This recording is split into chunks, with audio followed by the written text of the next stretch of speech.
In this video, I'm going to talk about how to work with effects in Illustrator. In the previous video, I already mentioned that we can apply them through the appearance panel, but it's also good to know that there is actually a separate menu called Effect. Now within here, we can see that there's two main categories: Illustrator effects and Photoshop effects. All you have to really remember is while Illustrator effects are fully vector-based, Photoshop effects are always pixel-based. We call them raster effects.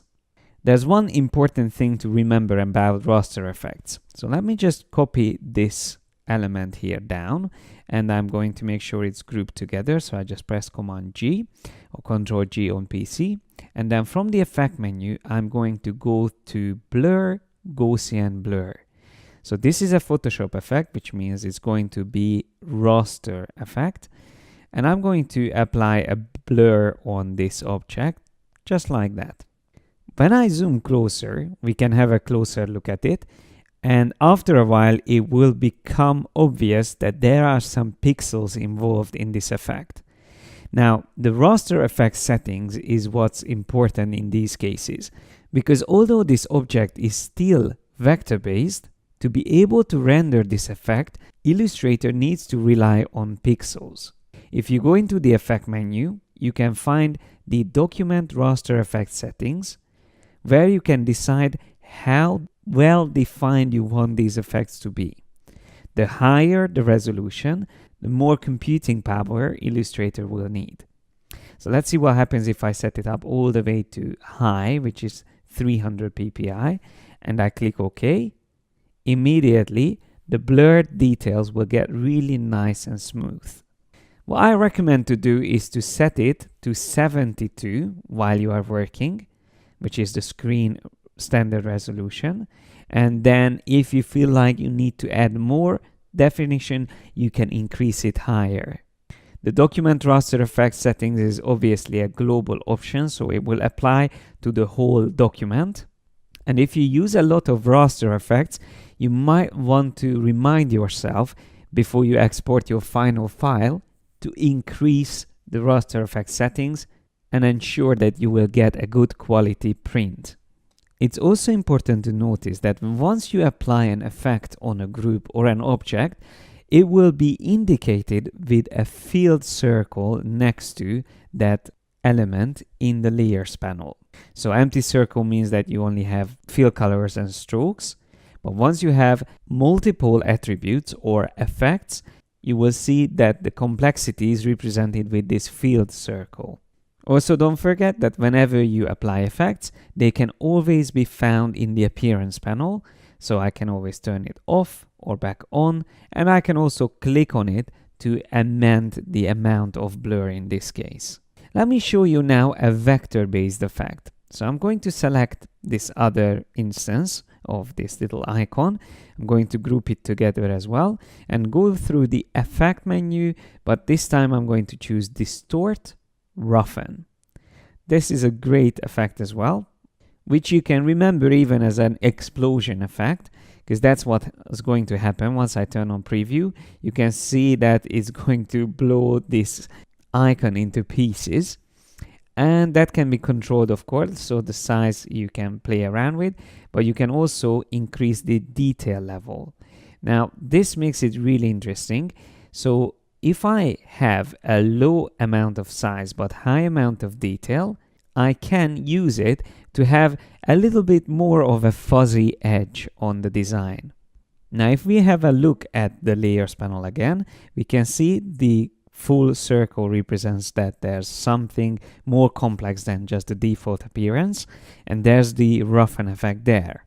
Although I grouped that circle and the fire together, I can still access parts of the group, and I can apply an effect directly to a part of the group, like in this case, that circle.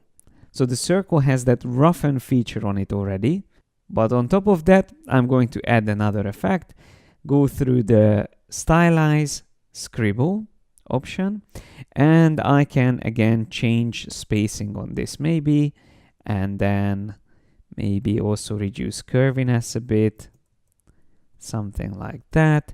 We can also reduce variation, and then I will click OK. So now we have multiple effects, and I managed to turn this whole thing more into like a sketch or hand drawing. So my point is, feel free to combine effects and apply them to different parts of your design. Here's another example. What if I select this circle? The map is not part of this selection, just the circle in this case, and I'm going to apply a white stroke around it. Now, you might be wondering, why do I use a white stroke? Well, it's not visible really because it's on a white background, but once I go into the Effect menu and choose Stylize Drop Shadow, it will become visible.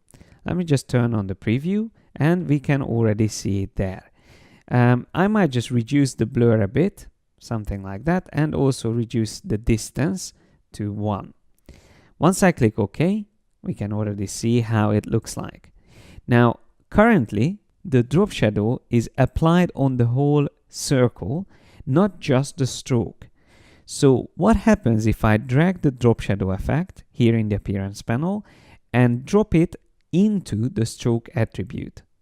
When I do that, you can see what happened is that now the drop shadow is only on the stroke but not on the fill.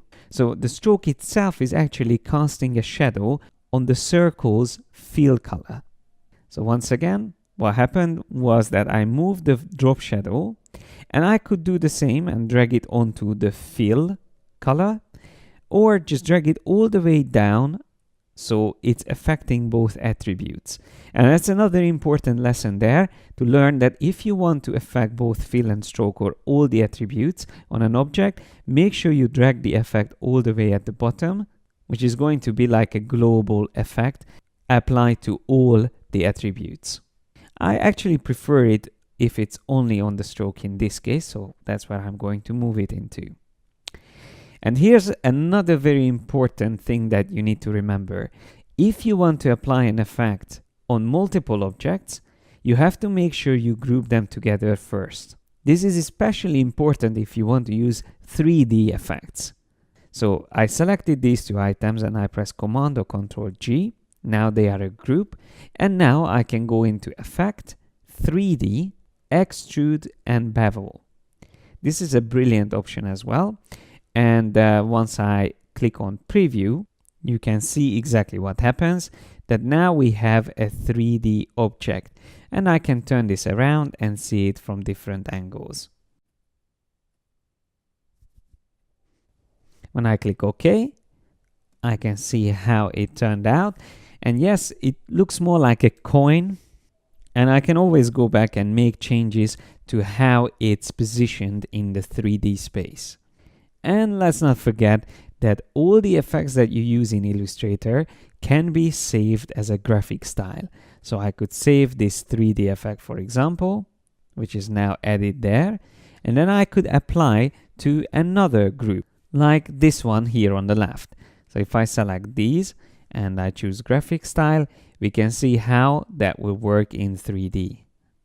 It probably looked better without the 3D effect, so I can always undo that last step, but it's just good to know that you can combine effects together and you can always update them using the appearance panel. Of course, we would be able to spend hours and hours about going through all these effects, and there's actually no limit of how you can combine them together. So instead of spending time on that, I would like to ask you to experiment with the effects. But there's one last thing that I would like to explain to you, and that is the Expand Appearance option. So what I'm going to do here is I select this circle, which has this drop shadow effect on it, and I will come to the Object menu and show you what Expand Appearance does. When I click on that, what happens is, at the moment, not really obvious because it looks exactly the same as it was. But once I look at the layers, I will find that within this group now I have an additional group, which is the actual shadow itself and that outline. If I go further into it, I can see actually the stroke and the shadow are two separate objects now. So Expand Appearance extracts all the necessary elements, so you lose the ability to make changes to them, so they are not dynamic effects anymore, but they can be edited manually. Which means, for example, I can select the shadow and just use the arrows on the keyboard to position it differently.